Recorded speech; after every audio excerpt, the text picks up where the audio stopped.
የዓለማችን የኢንስታግራም ከፍተኛ ተከፋዮችና ወርሃዊ ገቢያቸው። በአሁኑ ሰዓት በዓለማችን ላይ ከ2 ቢሊዮን በላይ ንቁ የኢንስታግራም ተጠቃሚዎች አሉ። አብዛኞቻችን መድረኩን የምንጠቀመው ፎቶ ለመለጠፍ፣ የጓደኞቻችንን ሕይወት ለመከታተል ወይም ለፈገግታ ነው። ነገር ግን ለጥቂት ሰዎች ይህ መድረክ ከአንድ ትልቅ ሀገር በጀት በላይ ገንዘብ የሚያመርት፣ በሚሊዮን የሚቆጠሩ ሰዎችን ዕጣ ፋንታ የሚቀይርና የዓለምን ትኩረት በአንድ ቁልፍ ብቻ የሚቆጣጠር ግዙፍ የኢምፓየር መገንቢያ ሆኗል። ዛሬ በኢንስታግራም ታሪክ ከፍተኛ ተከፋይ ያላቸውን 5 የዓለማችን ፈጣሪዎች ታሪክና አማካኝ ገቢያቸውን እንዳስሳለን። ከየት ተነስተው የት ደረሱ? በየቀኑ በኢንስታግራም ፎቶ በመለጠፍ ብቻ ምን ያህል ሚሊዮን ዶላሮችን ወደ ካዝናቸው ያስገባሉ? የሚሉትን ጉዳዮች እንመለከታለን። እነዚህን የኢንስታግራም ቁንጮች ከስክሪኑ በስተጀርባ ያጋጠሟቸው አዝናኝና አስገራሚ ገጠመኞች ምንድናቸው? በኢንስታግራም አካውንታቸው በተከታይ ቁጥር ወይም ፎሎወርስ አንደኛና ሁለተኛ ደረጃ የያዙት የዓለማችን ኮከቦች እነማን ናቸው? የሚሉትን እንተርካለን። እስከ መጨረሻው አብራችሁን ቆዩ። በኢንስታግራም ተከታይ ቁጥር 5ኛ ደረጃ ላይ የምናገኛት ወጣቷ ቢሊዮነር ካይሊ ጀነር ናት። በአሁኑ ሰዓት በኢንስታግራም ገጿ ላይ 400 ሚሊዮን የሚጠጉ ተከታዮችን አፍርታለች።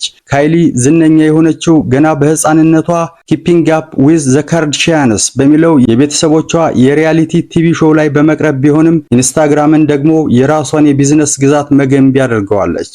የስኬት ምስጢሯን ስንመለከት ደግሞ ካይሊ የኢንስታግራምን ውበት ተኮር ባህሪ ቀድማ ተረድታለች። የራሷን ካይሊ ኮስሞቲክስ የተሰኘ የሜካፕ ኩባንያ ስትመሰረት ለማስታወቂያ አንድም ሳንቲም ለቲቪ አልከፈለችም። ዝም ብላ በኢንስታግራም ገጿ ላይ ምርቶቿን በመለጠፍ ብቻ በ21 ዓመቷ በታሪክ በራሷ ጥረት ትንሿ ወጣት ቢሊዮነር ለመሆን በቅታለች።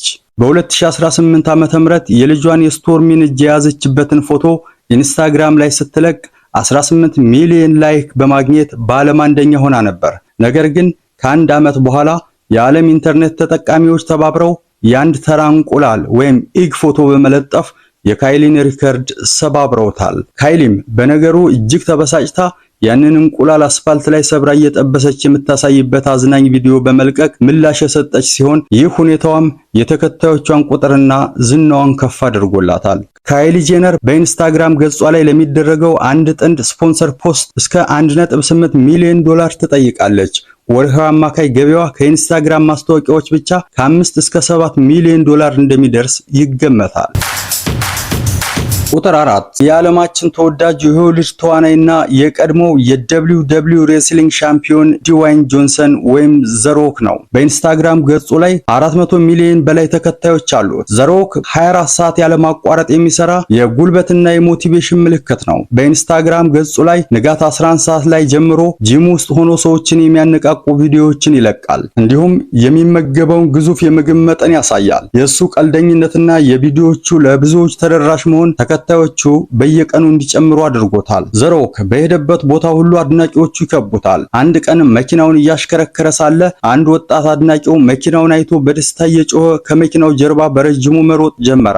ዘሮክም ልጁ እንዳይደክመው መኪናውን አቁሞ ወረደና ልጁን አቅፎ አብሮት ፎቶ ተነሳ። ያንን ቪዲዮ ኢንስታግራም ላይ ሲለቀው ቪዲዮ በሰዓታት ውስጥ በሚሊዮን የሚቆጠሩ እይታዎችን ሲያገኝ ገጹ ደግሞ በሺዎች የሚቆጠሩ አድናቂዎችን ጨምሮለታል። ይህ ግዙፍ ሰው በአንድ የማስታወቂያ ፖስት እስከ 2.2 ሚሊዮን ዶላር ያስከፍላል። በተለያዩ የንግድ ብራንዶችና የአካል ብቃት ማበልጸጊያ ማስታወቂያዎች አማካኝነት በወር ከ6 እስከ 9 ሚሊዮን ዶላር ከኢንስታግራም ብቻ ወደ ኪሱ ያስገባል። ሶስተኛ ሰሊና ጎሜዝ በዓለም ላይ በኢንስታግራም ከፍተኛ ተከታይ ያላት ቀዳሚዋ ሴትና በደረጃችን 4ኛዋ ኮከብ ሴሊና ጎሜዝ ናት። በአሁኑ ሰዓት ከ430 ሚሊዮን በላይ አድናቂ ልቦች ይከተሏታል። ሴሊና የዲስኒ ኮከብ ድምፃዊት፣ ተዋናይና እንዲሁም የሬር ቢዩቲ ሜካፕ ብራንድ ባለቤት ናት። የሰሊና ስኬት ከሌሎች የሚለየው አውተንሲቲ ወይም ፍጹም ተፈጥሯዊ መሆኗ ነው። በኢንስታግራም ላይ ያለ ሜካፕ የውስጥ ህመሟንና ጭንቀቷን ሜንታል ሄልዝ ስትራግልስ ጭምር በግልጽ ለተከታዮቿ ታጋራለች። ይህ ደግሞ ተከታዮቿ እንደ ትልቅ ዝነኛ ሳይሆን እንደ ቅርብ ጓደኛ እንዲያዩዋት አድርጓታል። ሴሊና ጎሜዝ ለረጅም ጊዜ ኢንስታግራም ሱሰኛ ሆና እንደነበር ትናገራለች። ፍርሃት፣ ጭንቀት ስለበዛባት ለ4 ዓመት ያህል ስልኳ ላይ የኢንስታግራም መተግበሪያን ሙሉ በሙሉ አጥፍታውም ነበር። የሚገርመው ነገር ፎቶዎቿንና ቪዲዮዎቿን ለረዳቷ ትሰጥና ረዳቷ በራሷ ስልክ ነበር የሴሌናን ቪዲዮዎች የምትፖስትላት። ሴሌና የኢንስታግራም አፕሊኬሽን በስልኳ ላይ ሳይኖር ነበር በዓለም ላይ ከፍተኛ ተከታይ ያላት ሴት መሆን የቻለችው። በአሁኑ ሰዓት ሴሌና በአንድ የኢንስታግራም ፖስት እስከ 2.5 ሚሊዮን ዶላር የምታገኝ ሲሆን ወርሃዊ ገቢዋ ከሶሻል ሚዲያ ስምምነቶች ብቻ ከ8 ሚሊዮን ዶላር በላይ ይደርሳል። ወደ ሁለተኛ ደረጃ ስንመጣ የላቲን አሜሪካውን የእግር ኳስ ጠንቋይ ሊዮኔል ሜሲን እናገኘዋለን። ሜሲ በኢንስታግራም ገጹ ላይ ከ500 ሚሊዮን በላይ ተከታዮችን ወይም ግማሽ ቢሊዮን ሰዎችን ማሰባሰብ የቻለ የእግር ኳስ ብቻ ሳይሆን የኢንስታግራም ጠበብት ነው። ሜሲ እንደ ሌሎች የሆሊውድ ኮከቦች በየቀኑ ቪዲዮ አይቀርጽም ወይም ብዙ አያወራም። ነገር ግን በእግር ኳስ ሜዳ ላይ ያለውን ፍጹም ልዩ የሆነ ተሰጥቶና የዓለም ዋንጫን የማንሳቱን ታሪክ መላውን ዓለም የስፖርት አፍቃሪ ወደ ገጹ እንዲጎርፍ አድርጎታል። ሜሲ በ2022 ኳታር ላይ የዓለም ዋንጫን ካሸነፈ በኋላ አልጋ ላይ የዓለም ዋንጫውን አቅፎ የተኛበትና ዋንጫውን ወደ ሰማይ ያነሳበት ፎቶ በኢንስታግራም ታሪክ ከ75 ሚሊዮን በላይ ላይክስ በማግኘት እስከዛሬ ድረስ ማንም ያልሰበረው የዓለማችን ቁጥር 1 ከፍተኛ ላይክ የተደረገበት ፎቶ ሆኖ ተመዝግቧል። ሜሲ በአንድ ፖስት እስከ 2.6 ሚሊዮን ዶላር ያስከፍላል። በአሁኑ ሰዓት ከኢንስታግራም ስፖንሰርሺፕ ማለትም እንደ አዲዳስ እና ታዋቂ ብራንዶችን በማስተዋወቅ በወር በአማካኝ ከ10 እስከ 12 ሚሊዮን ዶላር ወደ ካዝናው ያስገባል።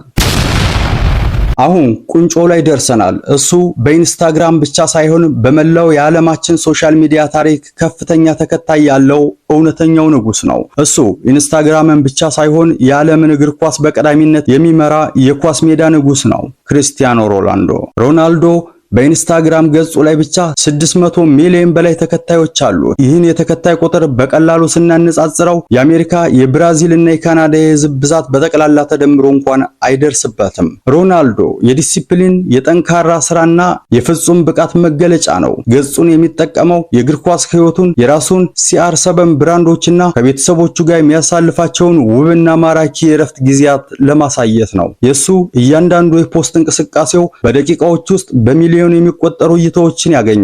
ሮናልዶ በአንድ ወቅት ከአንድ ታዋቂ ብራንድ ጋር የቀጥታ ስርጭት ወይም ኢንስታግራም ላይቭ ሲያደርግ ሳውና ቤት ውስጥ ሆኖ ምንም ሳይናገር ዝም ብሎ ካሜራውን እያየ ተቀመጠ። የሚገርመው ነገር ምንም አይነት ንግግር ሳይኖር ከ1 ሚሊዮን በላይ ሰው በቀጥታ ስርጭት ላይ ገብቶ እሱም በዝምታ ይመለከተው ነበር። ይህ የሱ ተጽዕኖ ምን ያህል ግዙፍ እንደሆነ ማሳያ ነው። ሮናልዶ ከፍተኛውን ክፍያ ተከፋይ ሰው ነው። እሱ ለአንድ ፖስት ብቻ እስከ 3.2 ሚሊዮን ዶላር ያስከፍላል። ኢንስታግራም ብቻ የሚያገኘው ወርሃዊ አማካይ ገቢ ከ15 እስከ 18 ሚሊዮን ዶላር ይደርሳል። ይህ ማለት ከእግር ኳስ ክለቡ ከሚያገኘው ደሞዝ በላይ በሶሻል ሚዲያው ገቢ ያደርጋል ማለት ነው።